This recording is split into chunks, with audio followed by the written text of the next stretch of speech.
Xo'p, Avazbek aka, shu tomchilatib sug'orish joriy qilinayotgan paytda tomchilatib sug'orishning yuragi hisoblangan filtrlar haqida batafsil ma'lumot bersak. Xo'p, siz ishlatgan dala maydonlaringizda qanaqa filtrlar ishlatgansiz?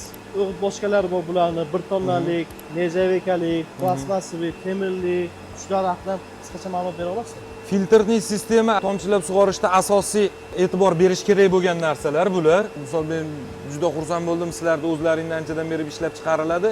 Местный filtrning sistemani ko'rib turib, odatda biz chet ellik filtrning sistemalaridan foydalanar edik. Hozir ko'rib chiqyapmiz, ulardan qolishmaydi. Oshiq yeri bo'lsa borki, qolishmaydigan darajada filtrning sistema.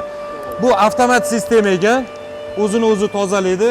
Bizda dehqonlarimizga iloji boricha qulaylik bo'lish uchun qilinadi asosan avtomat sistemalar. Bu o'zini o'zi tozalab, aqlli filtrning sistema hisoblagan, o'zini o'zi tozalab, bunga e'tibor shart emas, yoqib o'chirib davleniyalar nazorat qilinsa bo'ldi.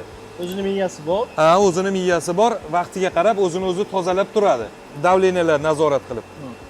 Buni nimalarga, menimcha, kuzatuvchilarga qiziq bo'lsa kerak, buni ichida bazalti bo'ladi.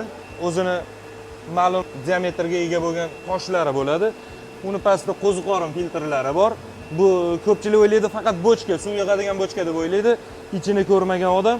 Bu tozalaydigan eshiklari. Shunday. Qishda ochib tozalaydigan eshiklar. Ha, keyin yana bir narsa, buni ishlatgan odamlarning ko'pchiligi bizda uju mana sovuqlar qattiq bo'lyapti. Ayrim bog'larimizda o'ralgan zdaniyalar ichida turadi.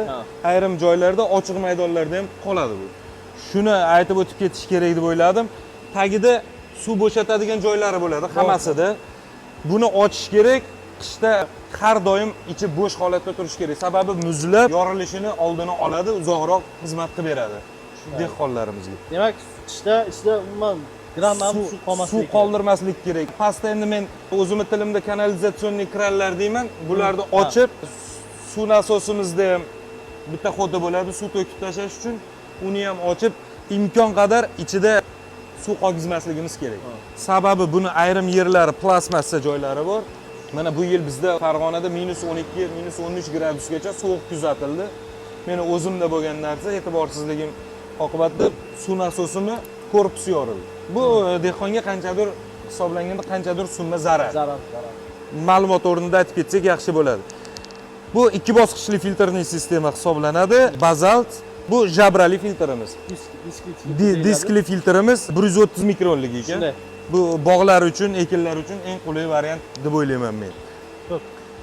Avazbek aka, mana shu o'g'itlash sistemasida juda ko'pchilik bizadan nержавейкаligini tanlashadi yoki plastmassligini tanlashadi yoki temirligini tanlashadi.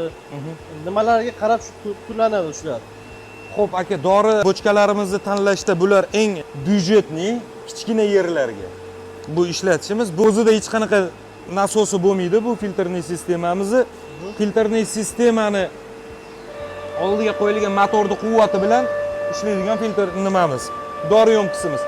Buni nержавейкalik varianti ham bor. Nержавейкalik bilan temirlikni farqi deydigan bo'lsak, bu kichikroq maydonlarga qo'yiladi. Nержавейкaligimiz kattaroq bog'larga, keyin dorini turi har xil beriladigan joylarga qo'ysa yaxshi deb o'ylayman. Sababi temir bilan reaksiyaga kirishadigan dorilarimiz bor. Plastmassa yoqmaydigan dorilarimiz bor. Bularga qarab turib, nержавейка biz o'zimizni bog'larimizda ishlatganimizda hali hech qanaqa muammo tug'dirmagan. Hamma joyga ham demaymiz. Buni ham ishlatadigan joyi bor. Nержавейкaligimiz ham. Nержавейкaligimiz o'zini отдельный ikkita nasosi bo'ladi. Bitta qorishtirma nasosi aralashtirib berish uchun. Ayrim dorilarimiz bor aka, uzoqroq vaqtda, kerak bo'lsa 1 soatda erib tayyor bo'ladigan dorilarimiz bor. Uni bum bilan jo'natish noto'g'ri hisoblanadi o'zi. Uni tayyor eritib olgandan keyin unda ikkita nasos, aytganimdek bitta aralashtiradigan nasos bor, ikkinchisi katta bosimda bu sistemamiz ichiga tiqib berish uchun nasosi bo'ladi. Bu degani endi o'zidan o'zi ham material nержавейка, ham ikkita qo'shimcha nasos bo'lganini hisobiga tan narxi balandroq bo'ladi, lekin uni joyida ishlatgan yaxshi. Ko'p turdagi dorilar beriladigan bog'larda asosan bular. Gektar maydoni ham katta bo'ladi. Yana bir narsani aytib ketishimiz kerak, filtrning sistemalarimizni narxi bo'yicha hozir juda ko'p joyda muammo bo'layotgan turgan narsa, qora bozorda filtrning sistema ko'payib ketdi. Tan narxi ham arzon.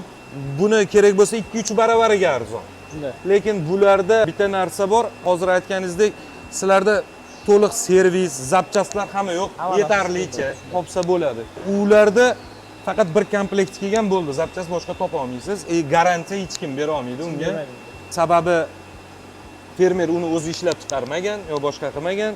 Shuning uchun sizlardan olishni, misol men tavsiya qilgan bo'lardim, sababi men o'zim ham olib turaman sizlardan. Birinchi o'rinda garantiya bor. Montajchiga eng kerak bo'ladigan narsa, ming zo'r montajchi bo'lgan chog'ida ham zavod garantiya bermasa, montajchini bo'ynida qolib ketadi bu narsa. Chunki tavsiya qilgan odam buni oldin o'zi sinab ko'rgan bo'lishi kerak. Menga sizlarda yoqqan tomoni, hamma zapchastlar yetarli, aytgan vaqtida yetkazib berasizlar. Kerak bo'lsa servisni sentrlaring bor. Shu tomonlari eng qulay ekan.